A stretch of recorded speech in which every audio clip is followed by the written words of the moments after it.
گھر اور معاشر محبتیں رہے دل میں، ہو عافیت گھر میں۔ الحمد لله رب العالمين والصلاة والسلام على سيد المرسلين اما بعد فاعوذ بالله من الشيطان الرجيم بسم الله الرحمن الرحيم الصلاة والسلام عليك يا رسول الله الصلاة والسلام عليك يا حبيب الله الصلاة والسلام عليك يا نبي الله وعلى آلك وأصحابك يا نور الله۔ مدنی چینل کے ناظرین، پروگرام ہے گھر اور معاشرہ، اور الحمدللہ ہمارے اس پروگرام میں ہم کوشش کرتے ہیں ایسے عنوانات اور ایسے ٹاپکس لیے جائیں جس کے ذریعے سے ہمارے معاشرے میں ایک پازیٹیو چینج آئے، ایک اچھائی کا فروغ ہو اور بھلائی کا فروغ ہو، اور ہم اللہ اور اس کے رسول کے پیارے بننے کی جو راہ ہے اس پہ گامزن ہو جائیں۔ آج بھی الحمدللہ ایسا ہی ایک زبردست ٹاپک لے کر آئے ہیں، اور وہ ہے مسجد اور معاشرہ۔ یقیناً دین اسلام میں مسجد کی بہت زیادہ اہمیت ہے۔ مسلمان ہونے کی حیثیت میں اگر ہم دیکھیں تو ہم بچپن ہی سے مسجد سے آنے والی اللہ اکبر یعنی اذان کی صداؤں کو سنتے ہیں، اور جب اذان کی آواز آتی ہے تو ہمیں مسجد کا بھی بتایا جاتا ہے۔ کچھ بڑے ہوتے ہیں تو مسجد میں آنا جانا شروع کر دیتے ہیں، علاقوں میں بازاروں میں سفر کرتے ہیں تو جگہ بجگہ ہمیں مسلمان معاشرے میں مسجد نظر آتی ہے۔ یقیناً مسجد جو ہے یہ ایمان والوں کے کام ہے، مسجد کو آباد کرنا، مسجد کو بنانا۔ قرآن کریم فرقان حمید میں اللہ رب العزت نے اس کی اہمیت بیان فرمائی ہے۔ انشاءاللہ عز و جل آج ہم اس ٹاپک پر گفتگو کریں گے کہ مسجد کی معاشرے میں کیا اہمیت ہے، اور مسجد کے ذریعے سے معاشرے میں کیا تبدیلیاں آ سکتی ہیں یا آئی ہیں، یا ہم لانے کی سعی کر سکتے ہیں۔ انشاءاللہ عز و جل میرے ساتھ الحمدللہ مولانا راشد نور مدنی ہیں، اور الحمدللہ ہمارے بہت ہی پیارے مولانا عمران مدنی میرے ساتھ ہیں۔ انشاءاللہ عز و جل ان سے گفتگو کا سلسلہ رہے گا، مختلف سوالات ہوں گے، درود پاک کی فضیلت بیان کرتا ہوں، اور پھر انشاءاللہ عز و جل ایک سوال جو کہ ہم آپ سے کریں گے، اور اس پہ انشاءاللہ عز و جل انعام بھی دیں گے، اس کی طرف بڑھیں گے۔ نبی رحمت شفیع امت صلی اللہ علیہ وسلم کا فرمان ذی شان ہے، جو مجھ پر ایک مرتبہ درود پاک پڑھے گا اللہ رب العزت اس پر 10 رحمتیں نازل فرمائے گا۔ صلو علی الحبیب صلی اللہ تعالی علی محمد صلی اللہ تعالی علیہ وسلم۔ بڑھتے ہیں پہلے سوال کی طرف۔ آپ سوال سماعت فرمائیے، آپ سوال سنیے اور دیکھیے۔ انشاءاللہ عز و جل درست جواب دینے والوں کے درمیان قرعہ اندازی کی جائے گی، اور جس خوش نصیب کا نام قرعہ اندازی میں نکلے گا، انشاءاللہ لکی ڈرا میں نکلے گا، اس کو ہم ماہ نامہ فیضان مدینہ کی اینول سبسکرپشن یعنی سالانہ بکنگ دیں گے 12 مہینے تک۔ آپ کے ایڈریس پر انشاءاللہ یہ ماہ نامہ پہنچتا رہے گا۔ جی جناب، سوال سنائیے ہمیں۔ سوال: اسلام کی سب سے پہلی مسجد کون سی بنائی گئی؟ نمبر 1 مسجد اقصی، نمبر 2 مسجد قبا، نمبر 3 مسجد نمرہ، نمبر 4 مسجد عائشہ۔ یہ ہے اسلام کی سب سے پہلی مسجد کون سی بنائی گئی۔ یہ بات ذہن میں رہے کہ سوال میں یہ پوچھا گیا ہے کہ اسلام کی یعنی اسلام آنے کے بعد نبی کریم علیہ السلام نے جب اعلان نبوت فرما دیا، اس کے بعد کون سی مسجد تھی جو سب سے پہلے تعمیر کی گئی، بنائی گئی۔ اللہ رب العزت قرآن کریم میں ارشاد فرماتا ہے، اللہ کی مسجد تو وہی آباد کرتے ہیں جو اللہ اور قیامت پر ایمان لاتے اور نماز قائم کرتے اور زکوٰۃ دیتے ہیں، اور اللہ کے سوا کسی سے نہیں ڈرتے۔ راشد بھائی کی طرف بڑھوں گا۔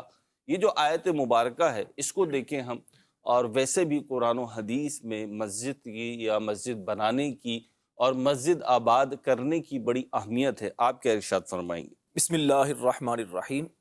مسجد اللہ کا گھر ہے۔ مسجد کا دوسرا نام بیت اللہ ہے۔ ٹھیک۔ اور مسجد کو مسجد کہنے کی وجہ کیا ہے کہ اس میں سجدے رب کو کیے جاتے ہیں، اور مسجد کو بیت اللہ کہنے کی وجہ کیا ہے کہ اس میں اللہ کی باتیں کی جاتی ہیں۔ ٹھیک۔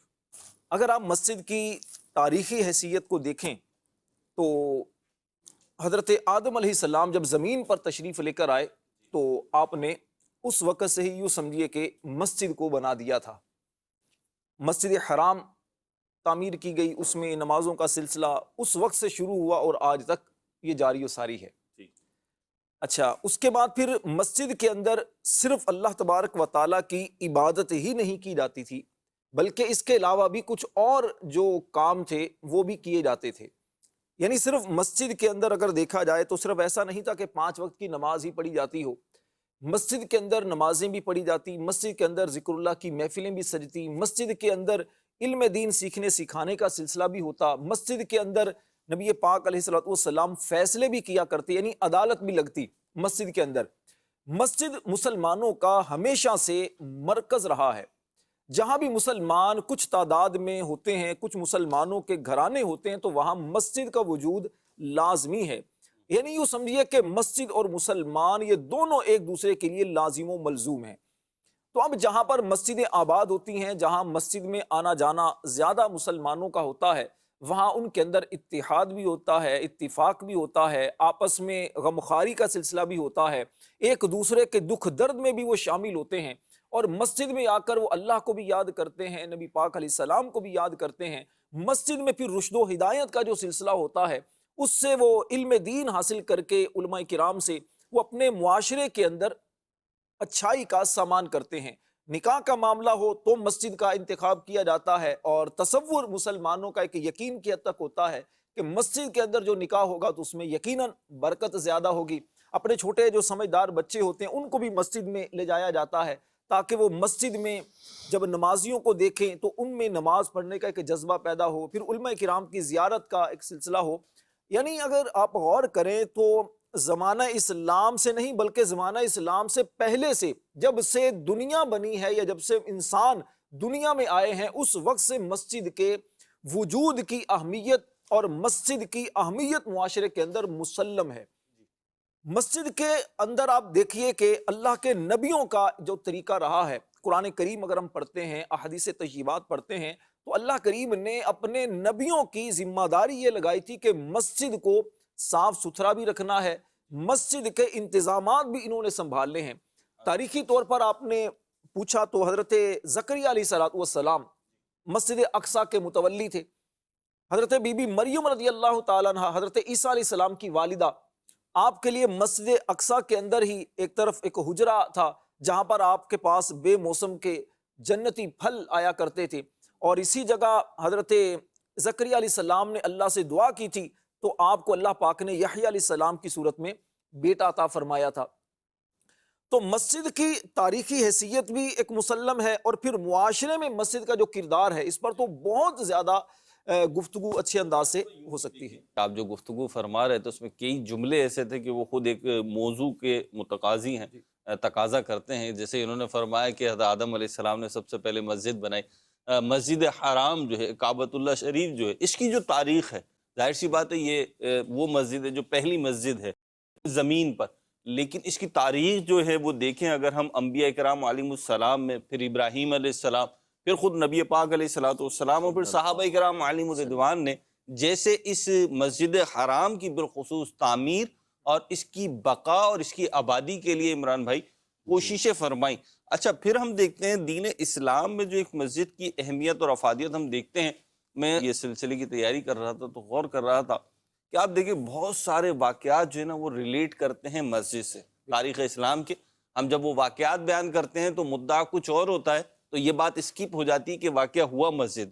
جیسے کہ حضرت علی رضی اللہ تعالیٰ عنہ کی کنیت ابو تراب ہے، تو اس میں آپ دیکھیں تو مسجد کا تذکرہ ہے کہ وہ آ کے مسجد میں موجود تھے، تو اس وقت یہ ابو تراب۔ حضرت فاروق اعظم رضی اللہ تعالیٰ عنہ کے حوالے سے ایک روایت بیان کی جاتی ہے، یا ساریت الجبل والی، تو اس کو آپ دیکھیں تو وہ بھی منبر پر مسجد میں ہے۔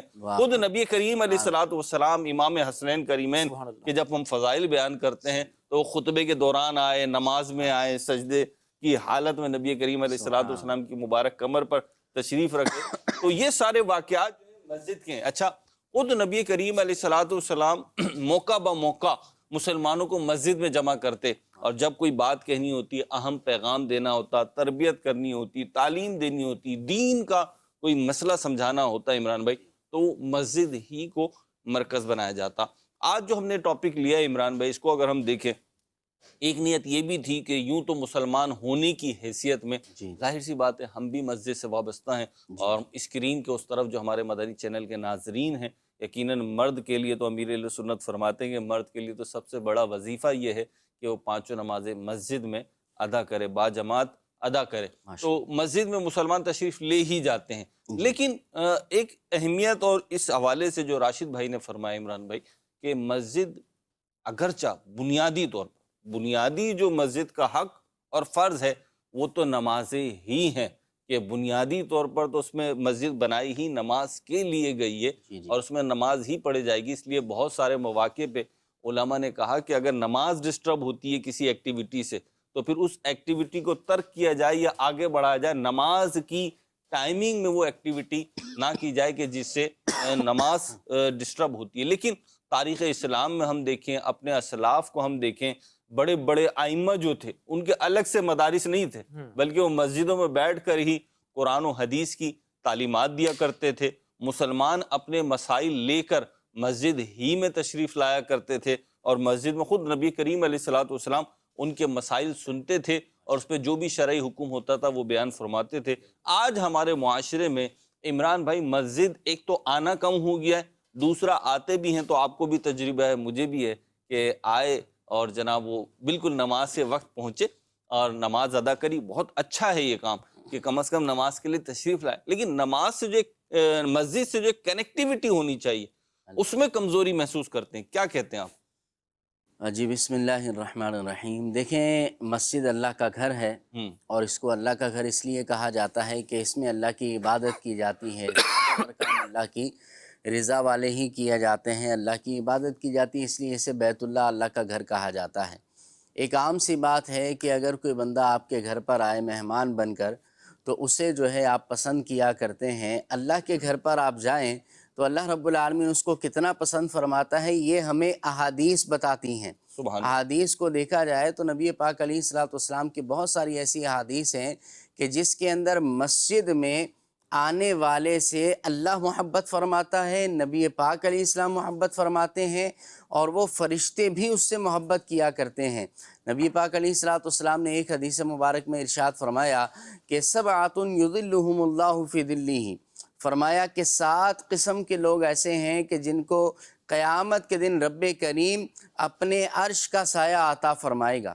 اچھا، وہ قیامت کا دن کیسا ہوگا اس کی بارے میں حضور علیہ السلام نے فرمایا یوم لا ظل الا ظلہ، عرش الہی کے علاوہ کسی چیز کا سایہ اس دن نہ ہوگا۔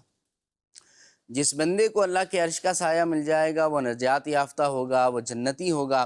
اور اس میں سے ایک شخص یہ بھی حضور نے ذکر فرمایا کہ وہ بندہ جو مسجد میں آئے، اللہ کی عبادت کرے، اور پھر جب مسجد سے نکل جائے تو حضور نے فرمایا وَقَلْبُهُ مُعَلَّقٌ بِالْمَسْجِدِ، اس کا دل مسجد میں ہی لگا رہے، جی مسجد کے اندر آنے کی اس کو جستجو رہے، تو یہ جو ہے اس سے محبت کرنے والا ہو تو یہ اس کی فضیلت ہے۔ اچھا، اور احادیث کو دیکھا جائے تو نبی پاک علیہ الصلوۃ والسلام نے فرمایا جو مسجد کے عادی ہوتے ہیں نا، مسجد میں نماز پڑھنے والے لوگ ہوتے ہیں، مسجد کو آباد کرنے والے لوگ ہوتے ہیں، تو فرشتے ان کی شناخت رکھتے ہیں، اور اگر کبھی ایسا ہو جائے کہ کسی وجہ سے وہ نہ آ سکے مسجد کے اندر، تو اللہ کے معصوم فرشتے اس بندے کو تلاش کرتے ہیں، اور اسے تلاش کر کے پھر مسجد کی طرف جو ہے وہ لانے کے اسباب کیے جاتے ہیں۔ تو بہرحال مسجد کی مرکزیت اپنی جگہ پر ہے۔ تو دور رسالت میں تو اگر دیکھا جائے نا تو حضور علیہ الصلوۃ والسلام مسجد میں آنے کی کتنی تاکید فرمایا کرتے تھے۔ ایک شخص تھے، صحابی رسول، نبی کریم علیہ الصلوۃ والسلام کی بارگاہ میں عرض کی کہ یا رسول اللہ، رات کا وقت ہو جاتا ہے، اور وہ نابینا صحابی تھے، وہ انہوں نے عرض کی کہ یا رسول اللہ اندھیرا ہو جاتا ہے اور آنے کے اندر جو ہے وہ مشکل ہوتی ہے، تو کیا میں اپنے گھر پہ نماز پڑھ سکتا ہوں؟ حضور نے فرمایا کیا تم اذان کی آواز سنتے ہو؟ عرض کی یا رسول اللہ ضرور سنتا ہوں۔ تو ارشاد فرمایا پھر مسجد میں آیا کرو۔ اچھا، کتنے ایسے صحابہ ہیں جو دور ہونے کی وجہ سے مسجد میں آتے اور پھر مسجد کے اندر آ کر نماز پڑھا کرتے تھے۔ تو یہ نبی پاک علیہ الصلوۃ والسلام کی تعلیمات ہیں کہ مسجد میں آنے کی ترغیب حضور علیہ الصلوۃ والسلام ساری زندگی اپنی احادیث کے ذریعے سے بھی دیتے رہے، اور پھر حضور علیہ الصلوۃ والسلام کا عمل مبارک دیکھا جائے نبی کریم علیہ کے عمل سے بھی پتہ لگتا ہے کہ مسجد میں آنا جانا رکھنا یہ ایک مسلمان کو بہت زیب کرتا ہے، مسلمان کو ایسا کرنا چاہیے۔ آپ نبی پاک علیہ السلام کے مختلف سفروں کے حالات کو دیکھ لیں۔ حضور علیہ السلام نے مختلف سفر فرمائے، تو بہت سارے سفر ایسے ہیں کہ حضور علیہ السلام نے ان سفر کے دوران مسجدوں کی تعمیر فرمائی، اور مسجد قباء بھی اسی کی ایک شاخ ہے، اسی کا ایک جو ہے وہ نتیجہ ہے کہ نبی پاک علیہ السلام جب مکے سے ہجرت کر کے مدینہ تشریف لائے تو کچھ عرصے کے لیے، کچھ دنوں کے لیے قباء کے مقام پر حضور علیہ السلام نے قیام فرمایا۔ اب جب وہاں قیام فرمایا تو وہاں پر مسجد کی بھی ضرورت پڑی، ظاہر ہے کہ نماز دیگر عبادات کے لیے، تو حضور علیہ السلام نے وہاں پر مسجد قباء کی پھر تعمیر فرمائی، اور پھر مسجد قباء کی تعمیر فرما کر حضور علیہ السلام وہاں کچھ دن رہے، اور نبی پاک علیہ السلام نے پھر مسجد قباء کی ایسی فضیلتیں بیان فرمائی۔ احادیث میں آیا کہ جو بندہ مسجد قباء کے اندر 2 رکعت نفل پڑھتا ہے اسے جو ہے وہ عمرے کا ثواب دیا جاتا ہے۔ یہ دیکھیں، یہ جو آپ نے بات کہی نا، یہاں پہ ایک بات ہے مدنی چینل کے ناظرین، آپ نوٹ کیجئے اور گوگل بھی کر سکتے ہیں، آپ تاریخ بھی پڑھ سکتے ہیں آپ اس حوالے سے۔ راشد بھائی دیکھیں، جہاں مسلمانوں کی آبادی ہوئی نا، جہاں ہوئی، تو مسلمانوں نے اپنی رہائش گاہ، اپنے گھر، اپنے مکانات بنانے کے ساتھ جو پہلا کام کیا نا، پہلا ادارہ جو ڈیولپ کیا وہ مسجد ہے۔ واہ واہ واہ، آپ اس کو نوٹ کر لیجئے، جہاں پہ بھی، چاہے وہ مسجد حرام ہو جی، چاہے کوئی اور مسجد ہو، تو آپ دیکھیں گے مسلمان جہاں آباد ہو رہے ہیں نا، وہاں پہ عوامی سطح پہ جو پہلا ادارہ ڈیولپ کیا گیا وہ مسجد کیا گیا۔ اس کی لاجک اور وجہ تو ہر کسی کی ہو سکتا ہے مختلف ہو، اور بنیادی وجہ تو یہی ہے کہ جب ہم یہاں پہ مسلمان آباد ہو رہے ہیں تو ہمیں عبادت کے لیے ایک جگہ چاہیے، اور اس کے لیے ظاہر سی بات ہے مسجد بنائیں گے، وہاں سے اللہ رسول کے کیا کہنا چاہیے، نام بلند ہوں گے، اذانیں بلند ہوں گی، اور انشاءاللہ وہاں پہ اللہ رسول کا ذکر ہوگا۔ لیکن ایک اور بات جو سمجھ میں آتی ہے نا عمران بھائی، وہ یہ ہے کہ مسجد ہی وہ ادارہ ہے اسلام میں، پہلا ادارہ، مدارس، جامعات اور دیگر انسٹیٹیوٹ یا جو بھی کہہ لیں آپ، وہ اس کے بعد ہی آتے ہیں۔ تو مسجد وہ بیسک اور پائنیئر ادارہ ہے اسلام میں کہ جو مسلمانوں کی ہر لحاظ سے کہہ سکتے ہیں تربیت کرتا ہے، اور میں نے کہا عوامی ادارہ، آپ نوٹ کریں راشد بھائی، سب سے پہلا جو مدرسہ تھا وہ بھی تو مسجد میں لگا تھا نا، اصحاب صفہ کا، صحاب صفہ والا، وہ بھی تو مسجد میں لگا تھا، آج بھی اس کی یادگار ہے۔ آپ وہاں پر جائیں، اللہ نصیب کرے ہم سب کو، اس جگہ پر جا کر جب بیٹھے نا تو بندہ یوں لگتا ہے کہ سامنے کھڑکی آپ کو نظر آتی ہے، اور اسی طرح وہ چبوترا جو بنا ہے وہاں پر بیٹھ کر آپ کو لگتا ہے کہ بھکاری داتا کے حضور حاضر ہیں۔ سبحان اللہ۔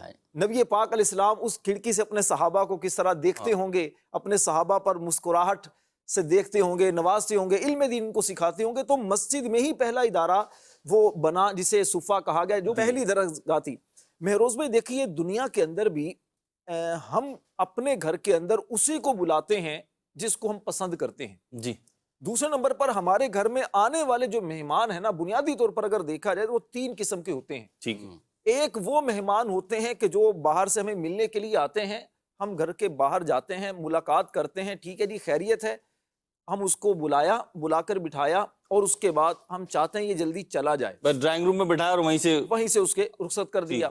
اچھا، کچھ مہمان وہ ہوتے ہیں کہ جن کو ہم اپنے اندر بھی بیڈ روم میں بھی لے کر آ جاتے ہیں، ٹھیک ہے، لاؤنج ہماری بہنیں ہیں، ہماری مثال طور پر بیٹیاں ہیں، یا اس طرح جو ہمارے قریبی عزیز ہوتے ہیں، جو محارم ہیں اور محارم ہوتے ہیں، تو وہ کچھ دیر تک رہتے ہیں، مثال کے طور پر 2 4 6 گھنٹے زیادہ رہیں گے، لیکن ہم چاہتے ہیں کہ بس یہ بھی اب چلے جائیں۔ ٹھیک ہے۔ اور کچھ وہ ہوتے ہیں کہ جو ہمارے گھروں میں آتے ہیں، دور سے آتے ہیں، دیر سے آتے ہیں، تو اب مثال طور پر والدین ہیں، وہ گھروں میں آ جائیں تو اب دل کرتا ہے یہ یہیں پر رہیں تو زیادہ ایک دعائیں ان کی ملیں گی۔ مسجد میں آنے والے بھی مہروز بھائی 3 طرح کے لوگ ہوتے ہیں۔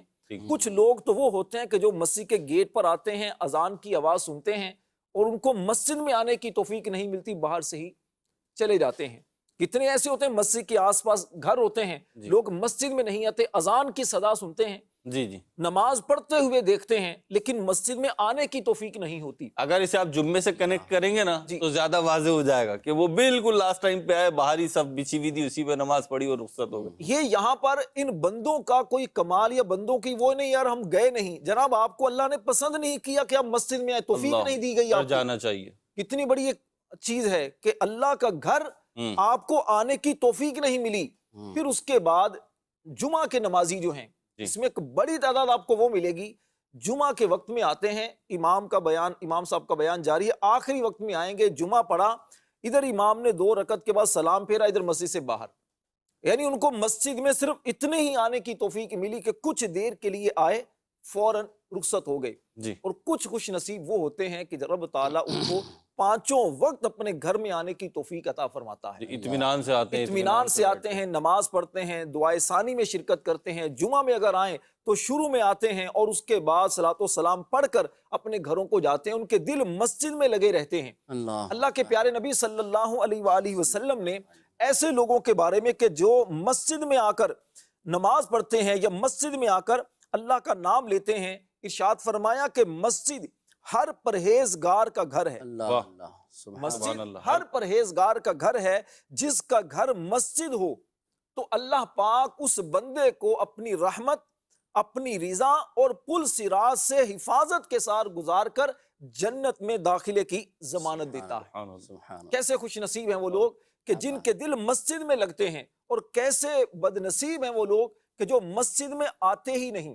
فرمایا مومن تو مسجد میں ایسا ہے گویا کہ مچھلی پانی میں، سمندر میں. صوفیہ کرام کا فرمان ہے کہ المؤمن فی المسجد، فرمایا کہ مومن مسجد میں ایسے ہے کہ جیسے مچھلی پانی میں ہے. اور المنافق فی المسجد کالطیر فی القفص، فرمایا کہ منافق جو ہے وہ مسجد میں ایسے ہے جیسے پرندہ پنجرے میں ہے. تو مومن کا دل مسجد میں لگتا ہے، مومن کو مزہ آتا ہے، روحانی سکون اسے مسجد میں ملتا ہے. سبحان روز اللہ. بھائی اس کے اندر میں ایک یہ بات ذکر کروں گا، جیسے ہمارے قبلہ راشد مدنی بھائی نے فرمایا نا کہ بعض لوگ جلدی آتے ہیں، جلدی چلے جاتے ہیں.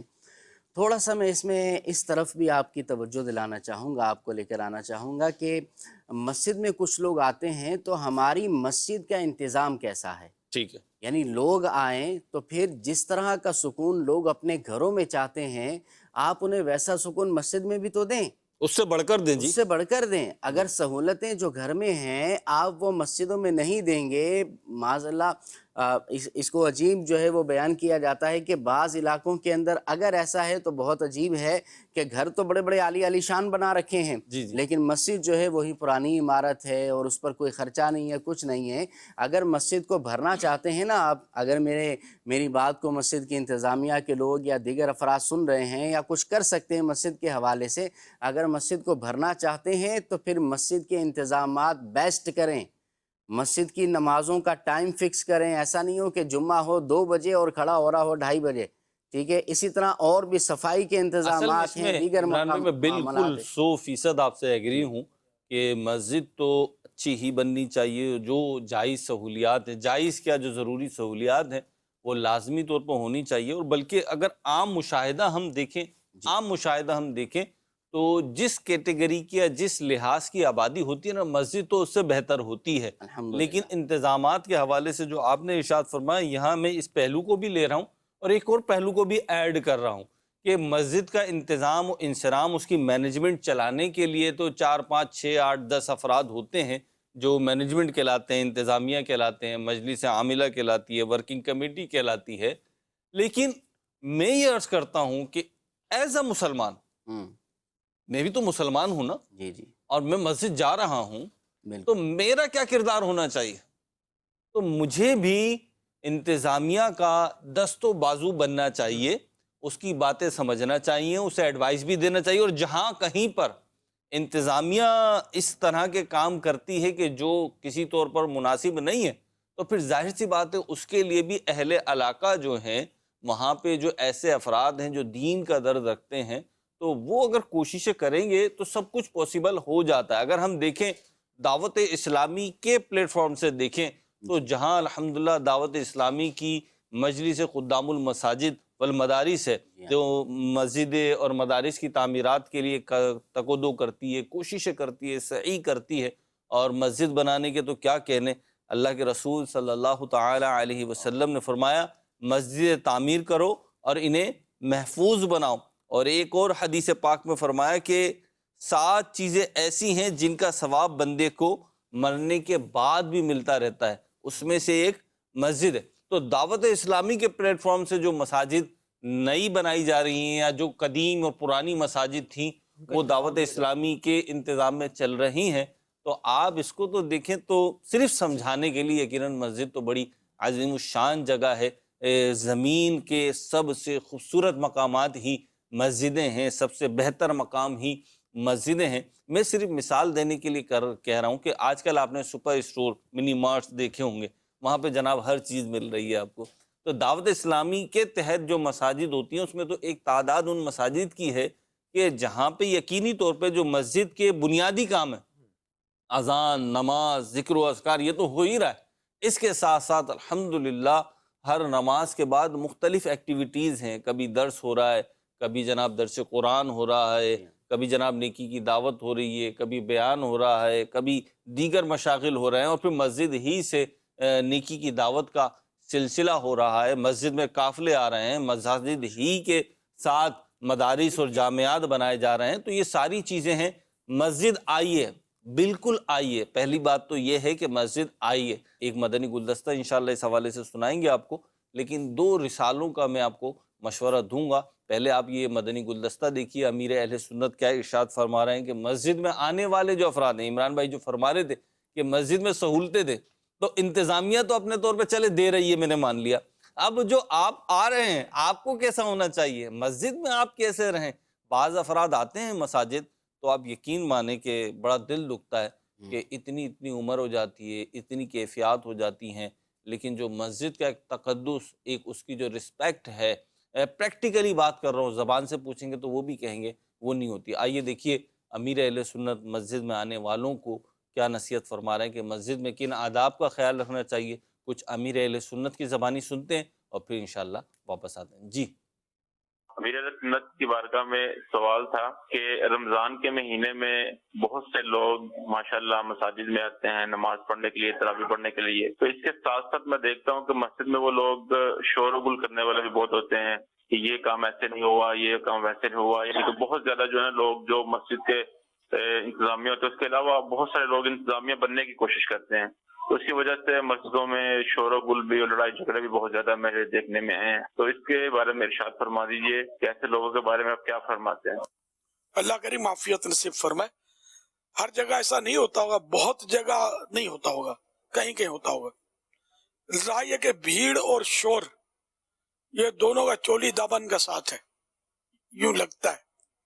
جہاں بھی بھیڑ ہوتی ہے وہاں لوگ شور تو کرتے ہیں، یہ چاہے وہ حج ہو، چاہے عمرہ ہو، مسجد نبوی شریف ہو یا مسجد الحرام ہو، بھیڑ ہوتی ہے تو آوازیں تو۔ اب اس میں جو شور ہوتا ہے نا، اس میں کوئی اچھی بات بھی کر رہا ہوتا ہے، کوئی دنیا کی بات بھی کر رہا ہوتا ہوگا، سب مکس ہو کر آواز جو ہے نا ایک شور بنتی ہے۔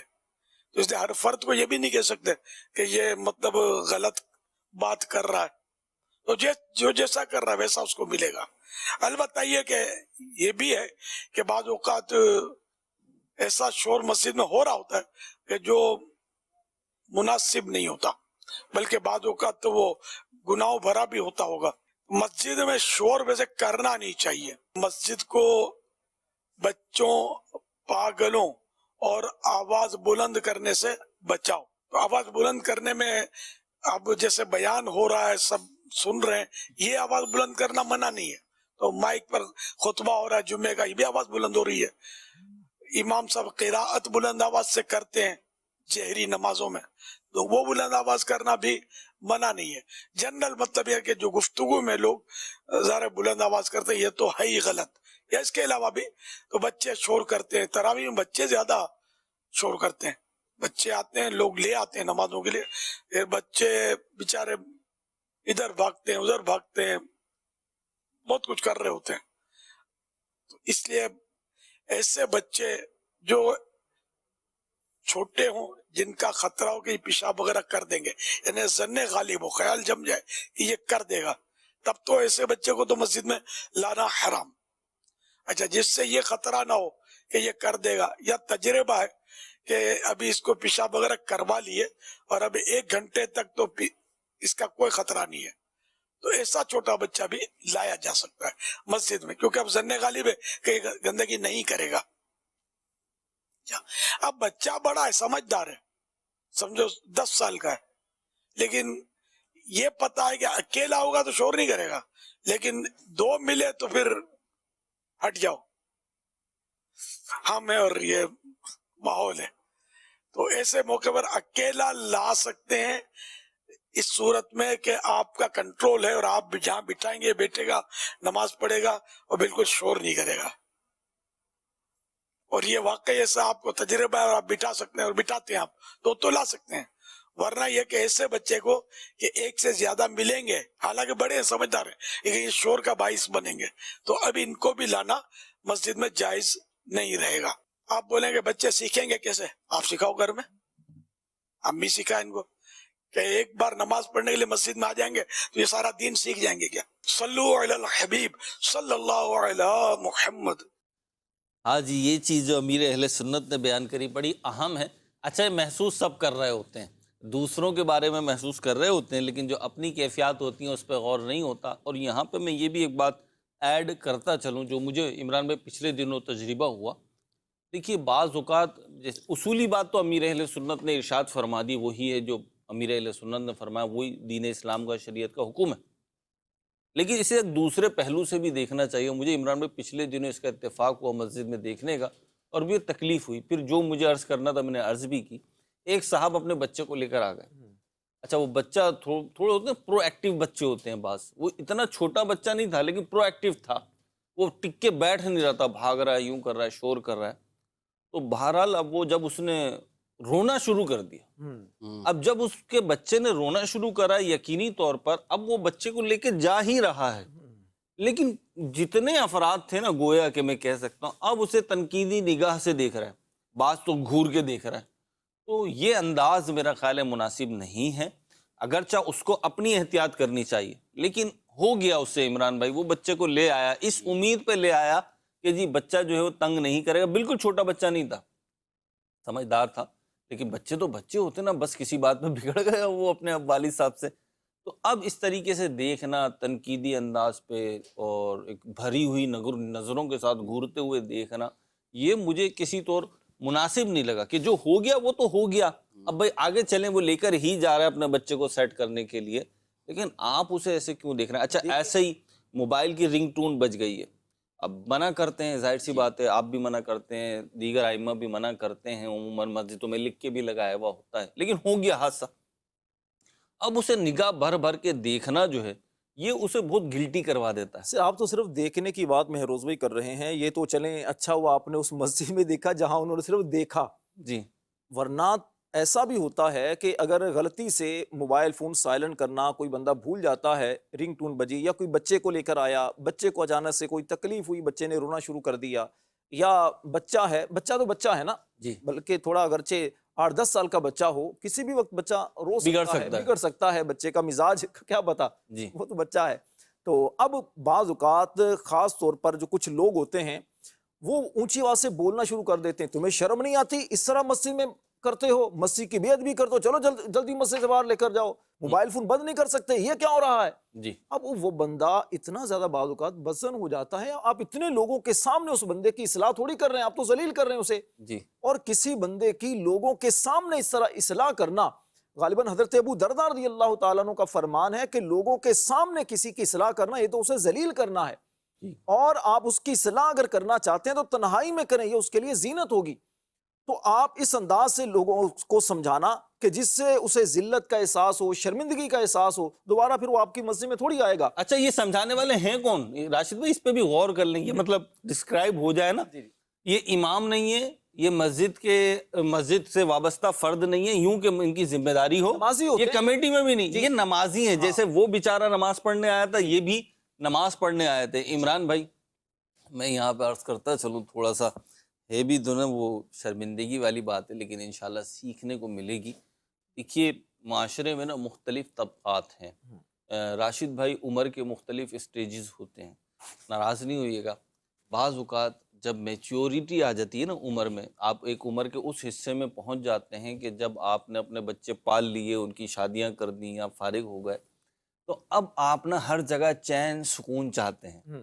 اب آپ اس بات کے لیے تیار نہیں ہوتے کہ پیالہ یہاں رکھا ہے تو پلٹ دیا جائے، یہ کاغذ پلٹ دیے جائیں، یوں آپ اس کے لیے تیار نہیں۔ وجہ کیا ہوتی ہے کہ اپنے بچے تو پال کے بڑے کر دیے اور جو ہے نا وہ پھر آگے فارورڈ کر دیے گئے، جو بھی ہوا معاملہ، لیکن اب آپ سکون کے متلاشی ہیں، اور سکون آپ یہ ہر جگہ چاہتے ہیں۔ عمران بھائی مجھے تجربہ ہوا ہے اس کا، بہت چھوٹا تھا میں اور مسجد گیا۔ اچھا تو ابھی میں بولنے لگا ہوں نا، میں شرمیلا سا بچہ تھا، مسجد گیا اور مسجد میں بچوں نے شور کیا، ہم نماز پڑھ رہے تھے، تو ہم مسجد میں مدرسہ پڑھتے تھے تو قاری صاحب کی طرف سے آرڈر تھا کہ جی نماز میں آپ نے آنا ہے، اور وہ ہماری ایک ڈائری بنی ہوئی تھی، اس پہ حاضری لگتی تھی، تو ہم بھی گئے۔ تو اب وہ یہ ایک دو بچوں نے نا شور کیا، جماعت کے وقت شور کیا، تو شور کرنے والوں میں شامل تھا نہیں، لیکن ہوا یہ کہ جب وہ جماعت کا سلام پھرا نا تو دو چار افراد آئے غصے میں بھرے ہوئے، تو ان کے ہتھے میں چڑھ گیا عمران بھائی، واہ واہ، میں چڑھ گیا، میرا ہاتھ پکڑا، چھوٹا تھا میں 3rd گریڈ میں تھا، 3ری کلاس میں تھا غالباً، میں کتنا بڑا ہوں، 7-8 سال عمر، ہاں ایسی عمر ہوگی، تو میرا ہاتھ پکڑا، آپ یقین کریں کوئی کچھ نہیں پوچھا، انہوں نے اچھے خاصے ایجڈ تھے، اور انہوں نے جو اپنا بھاری بھرکم ہاتھ میرے چہرے پہ نوازا نا، اللہ اللہ، تو اوپر سے نیچے تک میں ہل گیا۔ تھپڑ مارا ان کے، جی تھپڑ مارا، اور بہت زور سے مارا، مجھے تاریخ میں شاید اتنی زور سے تھپڑ بس وہ ایک ہی پڑا تھا۔ یہ میں آج آپ کو یوں ڈسکشن کر رہا ہوں، میں نے اپنا بھی بتا دیا کہ میرا ہے، چلے نہیں بتانا چاہیے تھا لیکن بتا دیا۔ اللہ، عمران بھائی نبی میں پاک، یہ شکر ادا کرتا ہوں جی، کہ اللہ کی رحمت یہ ہوئی کہ اس تھپڑ کی وجہ سے مسجد میں آنا بند نہیں ہوا، اور پھر دعوت اسلامی کا دینی ماحول مل گیا، تو وہ تھپڑ مارنے والے جو فرد تھے نا وہ تو چلے گئے ہوں گے، اللہ پاک ان کی مغفرت فرمائے، آمین آمین، لیکن اس طریقے کا کوئی ایٹیٹیوڈ آپ نہ کریں۔ ہمیں ایک جو ہے نا وہ پیکیج بھی لینا ہے، اپنے نیک اعمال کے حوالے سے سوال کا جواب بھی لینا ہے، انشاءاللہ تھوڑی دیر میں لیتے ہیں، لیکن میں آپ دونوں حضرات سے چاہوں گا، میں امید کرتا ہوں کہ فیملیز دیکھ رہی ہوں گی، خواتین بھی دیکھ رہی ہوں گی، اسلامی بھائی بھی دیکھ رہے ہوں گے، عمران بھائی اور راشد بھائی، مسجد میں آنے جانے سے معاشرے میں کیا چینج آ سکتا ہے، معاشرے کو کیا بینیفٹ ہوگا، اور ہمارے جو افراد ہیں، جو معاشرے کے لوگ ہیں، ان میں کیا بہتری آئے گی؟ کیونکہ یہ تو سب کہتے ہیں کہ جی یہ برائی ہے، وہ برائی ہے، فلاں برائی ہے، اچھا یہ کام کر لو، یہ کام کر لو۔ میں آپ سے سوال یہ ہے کہ اگر یہ افراد مساجد میں آنے لگیں، اور آنے سے مراد کیا ہے آپ کی، وہ بھی بیان کر دیں، آپ دونوں ہی افراد ایک ایک کر کے کچھ بیان کر دیں۔ جی دیکھیں، مسجد آئیں گے تو سب سے پہلے تو یہ کہ اللہ راضی ہوگا، ٹھیک ہے، اور جس سے اللہ راضی اس سے سب راضی، ٹھیک ہے، اللہ رب العالمین کی خوشنودی مل جائے گی تو بہت ساری مصیبتیں، آزمائشیں بندے سے ویسے دور ہو جاتی ہیں۔ بندہ کسی مصیبت میں گرتا ہے نا تو ہم ادھر ادھر جادو ٹونے کے چکروں میں پڑ جاتے ہیں، تو اس سے بہتر یہ ہے کہ ہم آ کر اللہ رب العالمین کے دربار میں سر بسجود ہو جائیں نا، گڑ گڑا کر رب کے دربار میں دعائیں مانگیں تو انشاءاللہ فائدہ ضرور ہوگا۔ ایک تو یہ کہ رب کی رضا ملے گی، اور اللہ کی رضا سب سے بڑی نعمت ہے، سبحان اللہ، اللہ راضی ہو جائے تو باقی کیا بچا، ٹھیک ہے، ہر چیز اللہ کے دستے قدرت میں ہے۔ اور جب اللہ راضی بھی اسی سے ہوگا جو اچھا بندہ ہوگا، بالکل، جو مسجد میں آنے والا ہوگا، جو اچھا بندہ ہوگا، اس سے اللہ تعالیٰ راضی ہوگا، ٹھیک، اور جس سے اللہ راضی ہوگا، جو اللہ کے گھر کو آباد کرے گا، اللہ اس کے گھر کو شاد و آباد رکھے گا، سبحان اللہ، ٹھیک ہے۔ سبحان اللہ، جو اللہ کے گھروں کو دنیاوی طور پر دستور ہے نا، آپ میرے گھر کا خیال رکھیں گے تو میں آپ کے گھر کا خیال جی، رکھوں گا، بلا تشبیہ میں ایک بات بتا رہا ہوں کہ ہم اللہ کے گھر کو آباد کریں گے، اس میں جا کر عبادتیں کریں گے، ذکر و اذکار کریں گے، تو انشاءاللہ ہمارے گھر بھی شاد و آباد رہیں گے، نہ صرف دنیا کے بلکہ قبر کا جو ہمارا گھر ہے، پھر آخرت کا جو گھر ہے، اللہ نے چاہا تو وہ بھی اچھا رہے گا۔ مہروز بھائی اس میں دیکھیے 2 طرح کی تبدیلی آتی ہے کہ جب آپ مسجد سے وابستہ ہو جاتے ہیں،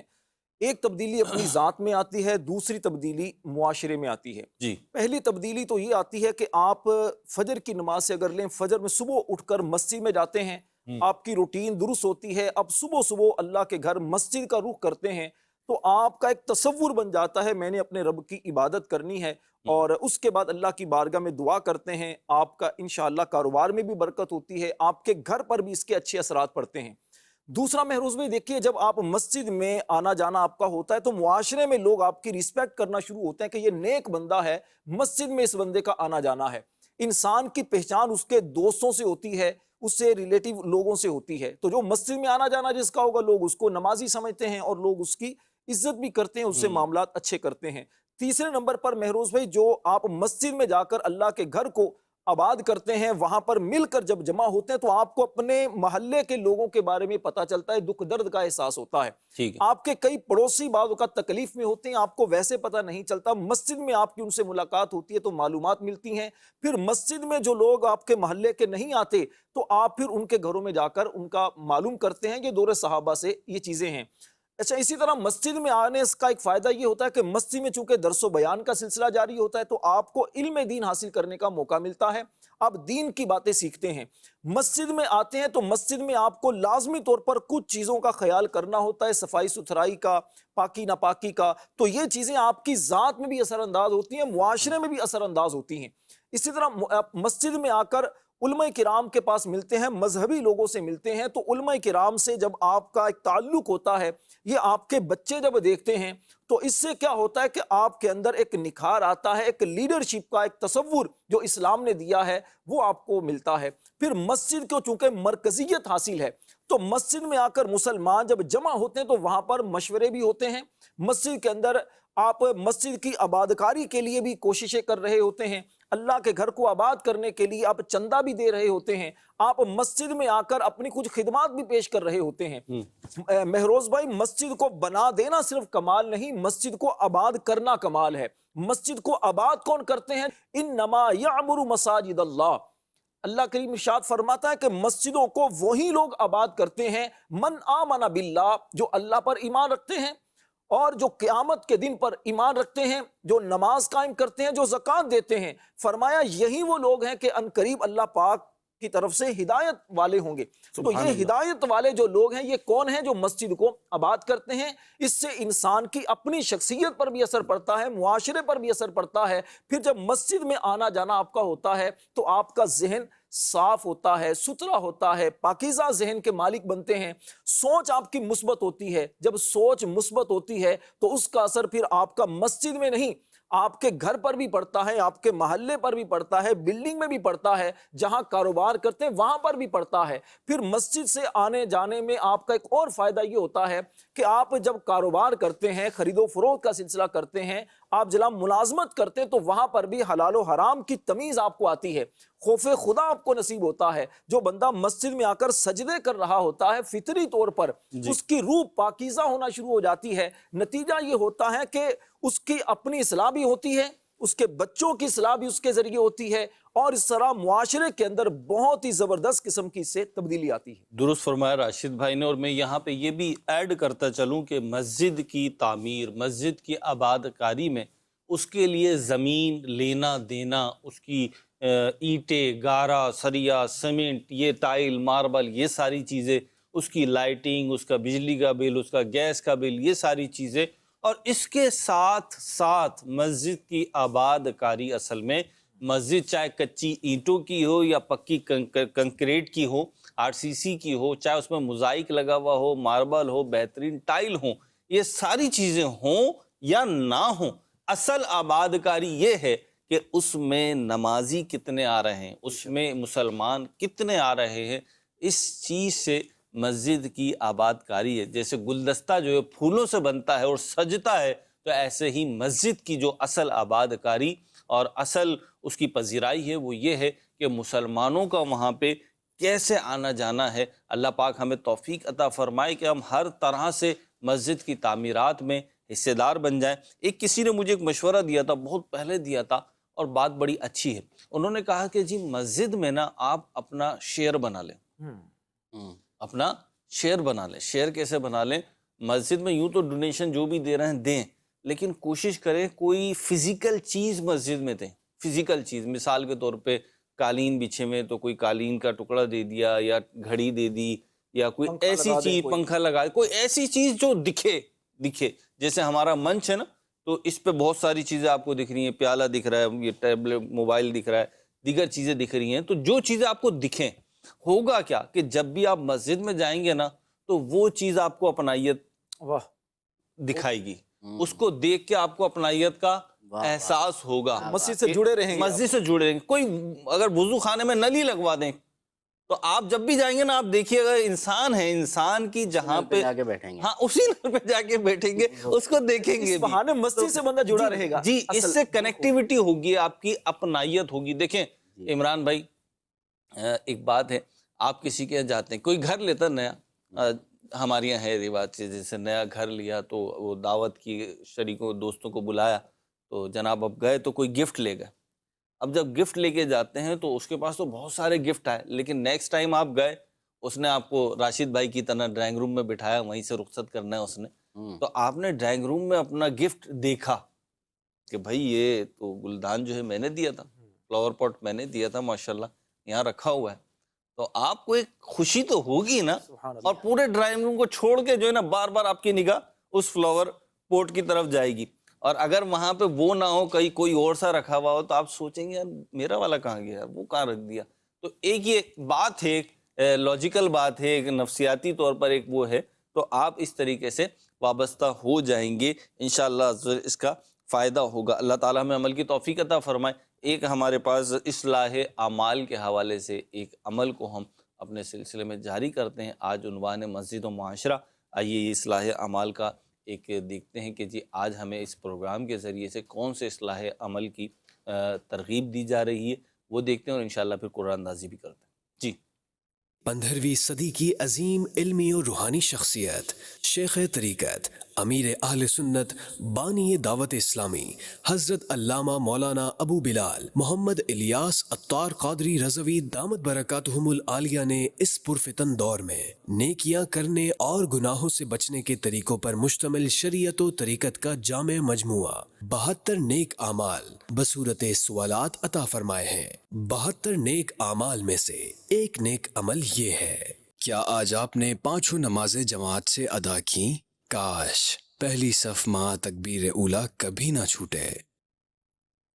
سبحان اللہ۔ تو امیر اہل سنت نے اصلاح اعمال میں یہ مدنی انعام دیا ہے، یہ اصلاح عمل کا ایک حصہ ہے۔ ویسے بھی مسلمانوں پہ ضروری ہے، لازمی ہے، کوئی عذر شرعی نہ ہو تو مسجد میں جا کر مرد کا، بالغ آدمی کا نماز پڑھنا ضروری ہے۔ اس کے لیے کوشش کیجئے، انشاءاللہ مسجد سے وابستگی، جیسے راشد بھائی نے بتایا، بہت سارے پازیٹیو چینجنگ کا باعث بنتی ہے۔ جو مسجد میں آتا جاتا ہے وہ نیک رہتا ہے، پاکیزہ رہتا ہے، اس کا لباس، اس کی ذات، اس کا مقامات، وہ بیٹھنے اٹھنے میں، دیگر چیزوں میں خیال رکھتا ہے، اس کو ٹائم کی فکر ہوتی ہے کہ جی ٹائم کی پابندی اس کی ذات کا حصہ بن جاتی ہے۔ بہرحال آپ کو سوال دکھایا تھا، جی سوال دکھائیں اور پھر میں انشاءاللہ جوابات بتا رہا ہوں۔ سوال: اسلام کی سب سے پہلی مسجد کون سی بنائی گئی؟ نمبر 1 مسجد اقصی، نمبر 2 مسجد قباء، نمبر 3 مسجد نمرہ، نمبر 4 مسجد عائشہ۔ اور جواب کے لیے ہمارے پاس کچھ کالز ہیں، جی کالز دیجئے، کیا جوابات آئیں؟ میرا نام محمد حامد رضا ہے، میں حسن ابدال سے بات کر رہا ہوں۔ میں آج آپ کے سوال کا جواب دوں گا۔ دین اسلام کی سب سے پہلی مسجد کا نام مسجد قباء ہے۔ آپ کا جواب کیا ہے؟ درست ہے۔ درست ہے۔ جی دوسری کال دیجئے۔ میرا نام عبد الرحمان ہے اور میں پاکستان پنجاب گجرات سوکھوٹ سے بات کر رہا ہوں۔ پروگرام گھر اور معاشرہ میں سوال کیا گیا ہے کہ اسلام کی سب سے پہلی مسجد کون سی ہے، اور اس کا صحیح جواب ہے کہ مسجد قباء۔ ٹھیک ہے جی، اگلی کال دیجئے۔ میرا بیٹا ہے چھوٹا، سوال پوچھا گیا کہ اسلام کی پہلی مسجد کون سی تھی، اس کا جواب مسجد قباء بتا رہا ہے بیٹا میرا، محمد واصف رضا۔ چلے جی، اللہ آپ کو بھی سلامت رکھے، آپ کے بیٹے کو بھی سلامت رکھے، درست جواب دیا ہے۔ اگلی کال دیجیے۔ اخلاق قطاری راولپنڈی سے بول رہا ہوں۔ آپ کے سوال کا جواب ہے کہ اسلام میں سب سے پہلے کون سی مسجد بنائی گئی، وہ مسجد قباء ہے۔ ٹھیک ہے جی، کچھ میسیجز بھی آئے ہوئے، وہ بھی میں پڑھ لیتا ہوں، اور جواب تو میں نے عرض کر دیا ہے، دوبارہ بھی عرض کر دیتا ہوں۔ بنت غلام رسول ہیں اور یہ کہہ رہی ہیں، مامو کانجن سے ہیں، فرما رہی ہیں جواب ہے مسجد اقصی۔ اور آپ نے ایک اور سوال بھی کیا، اس کو میں ذرا 2-3 میسیجز پڑھ لوں پھر اس کا جواب دیتا ہوں۔ بنت غلام رسول بنت جاوید اتاری ہیں، یہ کہہ رہی ہیں مسجد قباء درست ہے۔ بنت غلام یاسین ہے، مسجد قباء ٹھیک ہے جی۔ بنت اجمل ہے، مسجد قباء ٹھیک ہے جی۔ بنت کامران مسجد قباء، اچھا جی۔ اور بہت سارے میسیجز ہیں جی۔ جنید رضا ہیں فرام کامرا سے، یہ بھی کہہ رہے ہیں مسجد قباء ہے۔ حسیب اتاری ہیں، یہ بھی کہہ رہے ہیں مسجد قباء ہے۔ اور اسلام میں سب سے پہلی مسجد قباء بنی، لیکن آپ نے نام نہیں لکھا، ٹھیک ہے جی۔ بنت بشیر ہیں، یہ بھی مسجد قباء کہہ رہی ہیں۔ انیس احمد اتاری ہیں، یہ بھی مسجد قباء بتا رہے ہیں۔ اور مہر احمد حشام صاحب ہیں، اور یہ بھی مسجد قباء بتا رہے ہیں، ٹھیک ہے جی۔ ام رضا اتاریہ ہیں، یہ بھی مسجد قباء بتا رہی ہیں۔ اکثر نے جوابات درست دیے ہیں۔ میسیجز بہت ساروں کے، جنہوں نے بھی میسیج کیا، اللہ پاک آپ کا میسیج کرنا، اس کی نیت اپنی بارگاہ میں قبول فرمائے۔ آج قرآن اندازی کر رہے ہیں راشد بھائی کے پاس، ہمارے باؤل آ گیا ہے، اس کے اندر مختلف نام ہے۔ راشد بھائی سے ہلا لیں ذرا اور ایک نام نکال دیں جی، بتائیں۔ بنت سبحان قصور سے ہیں ٹھیک، جی، بنت عبد السبحان ہوں گی غالباً، سبحان، ٹھیک ہے۔ انشاءاللہ آپ کو ماہنامہ فیضان مدینہ کی سالانہ سبسکرپشن نیکسٹ منتھ سے ملنا شروع ہو جائے گی۔ اللہ تعالی ہمیں عمل کی توفیق عطا فرمائے۔ پروگرام کا وقت ختم ہوا، اللہ پاک ہمیں عمل کی توفیق عطا فرمائے۔ راشد بھائی، عمران بھائی، آپ کا بہت شکریہ، بڑی نوازش، اللہ پاک آپ کو دین و دنیا کی برکت عطا فرمائے۔ صلو علی الحبیب صلی اللہ تعالی علی محمد صلی اللہ تعالی علیہ وسلم۔ گھر اور معاش محبتیں